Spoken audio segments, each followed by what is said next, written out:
नमस्कार साथियों, मैं आनंद सिंह आपका द ग्लोबल लिमिट में स्वागत करता हूं। साथियों, आज हम बात करेंगे एप्स्टीन फाइल पे, जो इस समय पूरे अमेरिका में भूचाल मचा दिया है और अभी भारत में नरेंद्र मोदी का नाम आने के बाद भारत में भी बहुत भूचाल मचा दिया है, जिसमें जो विपक्ष है वो बहुत ही नरेंद्र मोदी पे तंज कस रहा है और अनिल अंबानी का भी नाम आया है। इसमें बहुत बड़े बड़े लोगों का नाम आया है।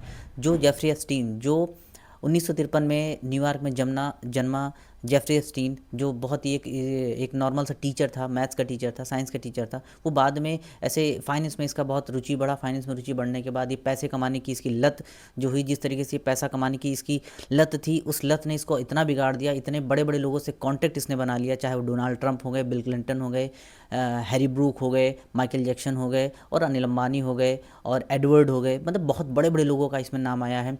एलन मस्क हो गए। तो इसने क्या किया कि इसने बड़े बड़े लोगों से कांटेक्ट बनाया। बड़े बड़े लोगों से कांटेक्ट बनाने के बाद, बड़े बड़े लोगों से कांटेक्ट बना लिया। बनाने के बाद फिर इसने क्या किया, इसको एक चीज़ लगा कि इसको ये लगा कि बड़े बड़े लोग, जितने भी पैसे वाले लोग हैं, उनको जो है पैसे से नहीं मतलब है, उनको मतलब है प्राइवेसी से। तो इसने एक एक आइलैंड खरीदा, सेंट जेम्स करके एक आइलैंड था, वो आइलैंड खरीदा और वहाँ पे ये क्या करता था, बड़े बड़े लोगों को इनवाइट करता था, अपने क्लाइंट्स को इनवाइट करता था, जिसमें डोनाल्ड ट्रंप हो गए, बिल क्लिंटन हो गए, हैरी ब्रूक हो गए, माइकल जैक्सन हो गए और एडवर्ड हो गए।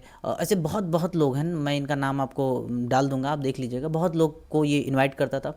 उसके बाद से ये चाइल्ड ट्रैफिकिंग करता था, सेक्सुअल चीज़ें करता था वहाँ पे, उस प्राइवेट आइलैंड पे। उस प्राइवेट आइलैंड पे कोई नहीं आ सकता था, केवल जेफरी एप्स्टीन जिसको चाहता था उसी को बुलाता था। लेकिन जेफरी एप्स्टीन को लग रहा था कि एक टाइम ऐसा आएगा कि ये जो बड़े बड़े लोग हैं, जो पावरफुल लोग हैं, वो हमको मार डालेंगे। हालांकि ऐसा हुआ ही, बाद में इसको मार दिया गया। हम बताएंगे अभी आगे, आप बने रहिएगा कि क्यों इसको मार दिया गया। जेफरी एप्स्टीन एक ऐसा आदमी था जो अमेरिका में अमेरिका के लोगों को, बाहर के लोगों को, जो जितने भी पैसे वाले लोग हों, सबको उसको पता था कि एक ना एक टाइम आएगा कि हमको मार दिया जाएगा। तो उस पर क्या होता है कि मैं ट्रम्प की भी बात करूंगा अभी। 2006 का टाइम पीरियड आता। 2006 में पहली बार इसका काला कारनामा बाहर आता जब एक लड़की इस पे एक सेक्सुअल हैरेसमेंट और अब्यूज़ का एक केस लगाती है। लेकिन ये इतना पावरफुल आदमी होता है, इसके इसके कांटेक्ट इतने बड़े बड़े लोगों के साथ होता है कि ये केस बाहर नहीं आ पाता है। उसके बाद 2009 का टाइम पीरियड आता है। 2009 के टाइम पीरियड में इसको अरेस्ट किया जाता है और 2008 में इस पे केस होता है। सॉरी, 2008 में इस पे केस होता है, 2008 में इसको अरेस्ट किया जाता है। लेकिन 2009 में ये बाहर आ जाता है क्योंकि इसके कॉन्टेक्ट बहुत बड़े बड़े लोगों के साथ थे। फिर उसके बाद से 2017 का टाइम आपको याद होगा। 2017 में मीटू मूवमेंट आता है। मीटू मूवमेंट में यही होता है कि अगर किसी के ऊपर कोई यौन उत्पीड़न का केस, कोई यौन उत्पीड़न का शिकार हो, तो वो अपनी खुल के बात कह सकती है। तो ऐसी बहुत सारी लड़कियां आई जो 14 साल, 18 साल, 20 साल की लड़कियों के साथ ये सेक्स ट्रैफिकिंग का काम करता था और रेप भी होता था। मतलब इतना जान लीजिए कड़े शब्दों में कि वहाँ पे रेप होते थे। चाहे वो बिल क्लिंटन हो, अभी नाम आया है, बिल क्लिंटन का भी नाम आया है, एडवर्ड का भी नाम आया है।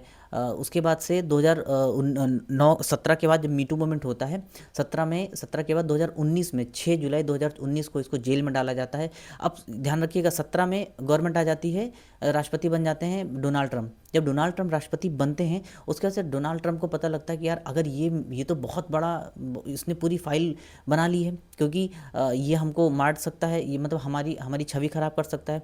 तो 6 जुलाई 2019 को जेल में डाला जाता है और अगस्त में ये मृत पाया जाता है। कहा जाता है कि जेफरी एप्स्टीन ने आत्महत्या कर ली है, जबकि ऐसा नहीं है। इसको मरवा दिया जाता है तथाकथित वहाँ की गवर्नमेंट द्वारा, मतलब डोनाल्ड ट्रंप के द्वारा ही। तो डोनाल्ड ट्रंप फिर ये होता है कि 2019 के बाद फिर बाइडेन का कार्यकाल आ जाता है। बाइडेन का कार्यकाल जैसे ही आता है तो बाइडेन इस पे बहुत आरोप लगाते हैं ट्रंप पे कि तुम ऐसे थे, मतलब तुम्हारा रिलेशन जेफरी एप्स्टीन जैसे लोगों के साथ था, तुम कैसे आओगे, कैसे सत्ता में आओगे, मतलब बहुत से आरोप लगाए जाते हैं डोनाल्ड ट्रंप पे। तो डोनाल्ड ट्रंप कहते हैं कि ठीक है, अगर मेरे ऊपर आरोप लग रहे हैं तो मैं ऐसा करूंगा, अगर मेरी गवर्नमेंट आती है, मैं अगर राष्ट्रपति बनता हूं, तो मैं सारी फाइल जिसमें मेरा नाम हो, किसी का भी नाम हो, मैं सबका नाम पब्लिश करवा दूंगा। तो ये कहते हैं कि ठीक है। और यूएसए में ऐसा रूल भी है कि अगर कोई भी सीक्रेट फाइल को पब्लिक किया जाता है, तो 2019 में तो वो मर जाता है।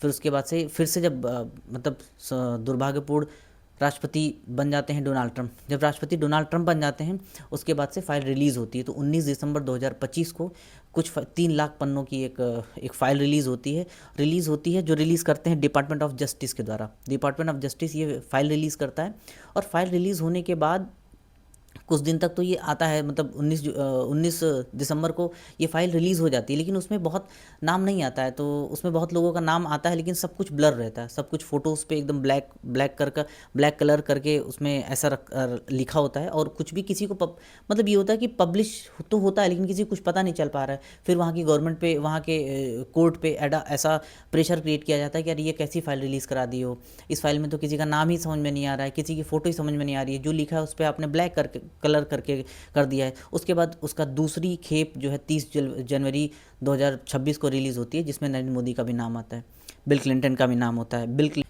इसमें बिल गेट्स का भी नाम आता है। और ये बिल गेट्स के लिए ऐसा लिखता है, एक्चुअली जेफरी एप्स्टीन जो होता है ये डाटा को रखने के लिए, मतलब सेव रखने के लिए ये खुद मेल रख करता था, मतलब सेंडर भी यही था, रिसीवर भी यही था, और ये अपने सब जगह भेज दिया करता था ताकि इसका डाटा सेव रहे। तो ये उसमें ये लिखता है कि बिल गेट्स के लिए कि तुमने मुझसे पहले रशियन लड़कियां मंगाई, उसके बाद जब उनसे तुम्हें एसटीडी बीमारी हो गई, सेक्सुअल ट्रांसमिटेड डिसीज़ जब हो गई, उसके बाद तुमने अपनी वाइफ को भी तुम्हें ये डिसीज़ हो गई, उसके बाद तुमने मुझसे एंटीबायोटिक मंगाई, उसके बाद से तुम्हारा रिश्ता भी टूट गया।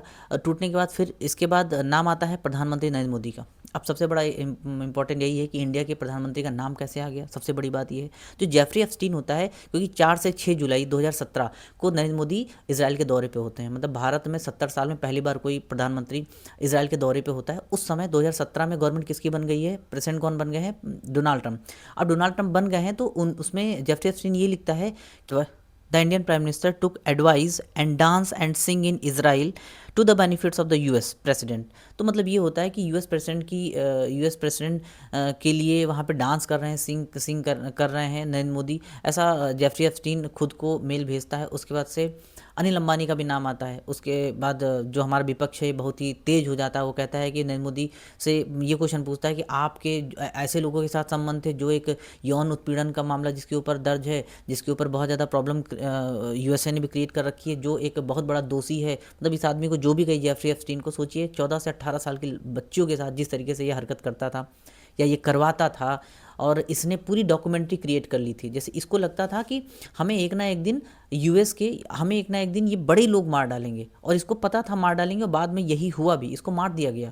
ऐसा नहीं कि इसने जेल में आत्महत्या की, इसने जेल में आत्महत्या नहीं की, इसको जेल में मार दिया गया, क्योंकि ट्रंप को लग रहा था, क्योंकि ट्रंप अब सत्ता में आ गए, ट्रंप को लग रहा था कि ट्रंप को ये लगा कि भाई इसके पास तो पूरा काला चिट्ठा है, ये हमारी छवि खराब कर देगा, इसको मार डालो, और नहीं मारोगे तो ये प्रॉब्लम क्रिएट करेगा। तो इसीलिए इसको मार दिया गया। बाद में इसका नाम अभी आ गया है, एफबीआई ने जब ये काला चिट्ठा खोला, और जो डिपार्टमेंट ऑफ जस्टिस ने सब कुछ ये पब्लिश करने के बाद बहुत लोगों का नाम आ गया है।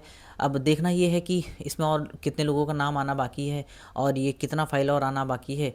लेकिन ये आदमी जिस तरीके से काम कर रहा था, ये बहुत ही खतरनाक लेवल का था। सोचिए, आप इमेजिन नहीं कर सकते हैं 14 से 18 साल की लड़कियों के साथ जिस तरीके से ये करता था। और ये बड़े लोग, जो पैसे वाले लोग हैं, इनके और भी कितने राज छिपे हैं, ये जानना बाकी है। बाकी आप इस बारे में क्या सोच रहे हैं, कमेंट में अपनी राय ज़रूर बताएं। Thank you.